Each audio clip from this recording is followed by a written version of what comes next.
Okay, question 11, the extra credit question.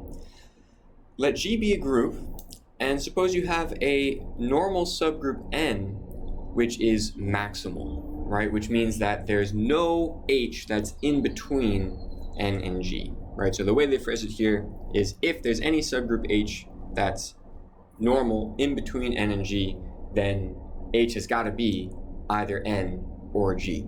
And based on that, then prove that G mod N is simple. So, So I think I've drawn a picture of the situation here. We've got G big like that, and then there's a normal subgroup inside of that. And the claim is that it's impossible to do this. The claim is it's impossible to have an H which is in between like that. If you do have an H that, like, if you try to make it in between, then either it's really going to be the entire thing, or it's going to be just, you know, tight on N like that. So there's no room for a normal subgroup in between. Prove then that G mod N is simple. So in G mod N, of course, that's a smaller group because you've, you know, modded out by all of the cosets. And also, N is now no longer a subgroup. N is actually the identity element.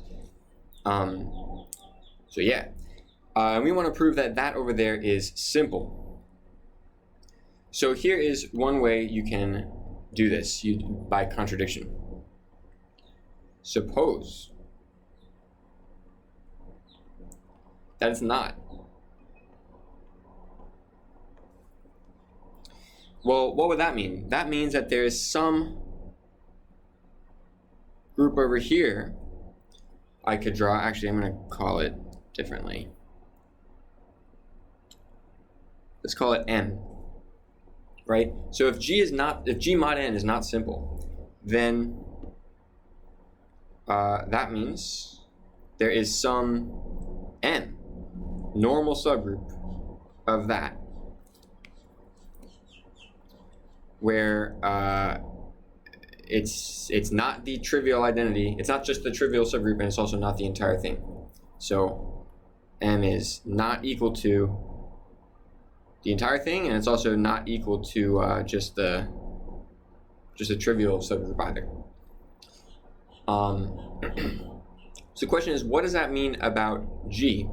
Well, these two groups are not unrelated, right? They have a relationship to each other, and often we've been talking about, like, you know, and you can call it whatever you want. I think you guys call it like that or something, or whatever. I'm just going to call it phi to mean the homomorphism that takes things in G and spits out their cosets, right? So the thing that takes an element of G and returns the coset over there like that. So we know that's a homomorphism. Now the question is, what was going on over here to give us that M over there, right? Well, if you've got a subgroup over here in your image, well, the only way you can have a subgroup in the image, right? All of the structure in this group came from the domains, right? Like the structure that is here was inherited from here. So if you got a subgroup M over there, well, the pre-image of that has got to be a subgroup H, and I'll just call it H over there, where H is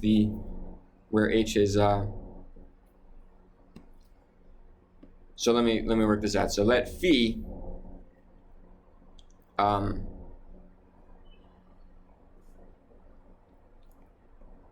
defined as takes in an element and spits out the coset. Well, then here's the problem.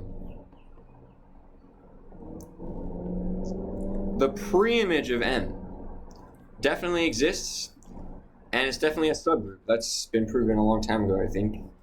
And also it's normal, and also it's bigger than N and less than G, right? So maybe we should prove some of those things. But I'll just say is a normal subgroup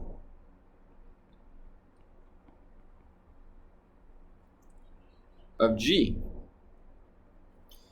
Now, why does it have to be a normal subgroup? Well, I don't know. You got to make sure that H that is in H, right? Well, one way you can check is that if you take phi of that, then you get phi of G, phi of H,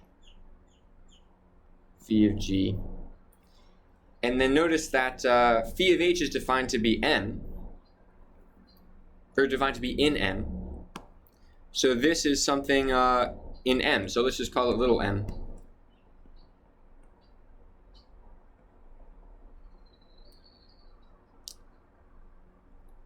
And then check it out. What do we have here? We've got something in M, which we know, which we declared was normal, right? We got M from, it not being simple, so the whole idea was that M is normal. So that means this here is M being conjugated by an element, some element of G mod N. And so this is in M because M is normal. So what does that mean? That means that this is in H, right? Phi of that is something in M, so that means it's in H because H is the preimage of M.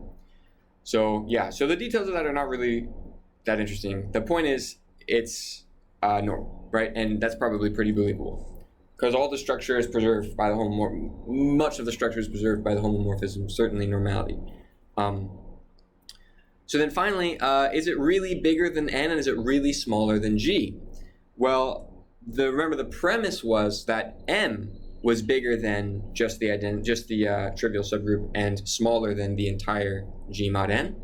So that means that there can be found two elements. You can find something that's in M that is not equal to N, and you can also find something that is in G mod N that is not inside of M.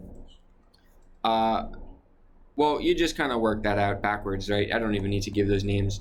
You work that out backwards, and it turns out then that this one has to be in there, but not in N, because if it were in N, then it would get mapped to the identity element over there, and it has to be inside of H because it ends up inside of M. And then as for the second dot, there's something in here. It has to have been there because the function is onto. And also, it can't be inside of H because then it would have ended up inside of M. So there you go. So the point is, you can argue then that there's got to be stuff that's inside of H, but not inside of N. And there's also stuff that's inside of G, but not inside of H. So in other words, so you're welcome to go through those details however you like, in whatever way you like. But the point is, you prove it's normal and you prove it's a truly contained subgroup, right? So H really is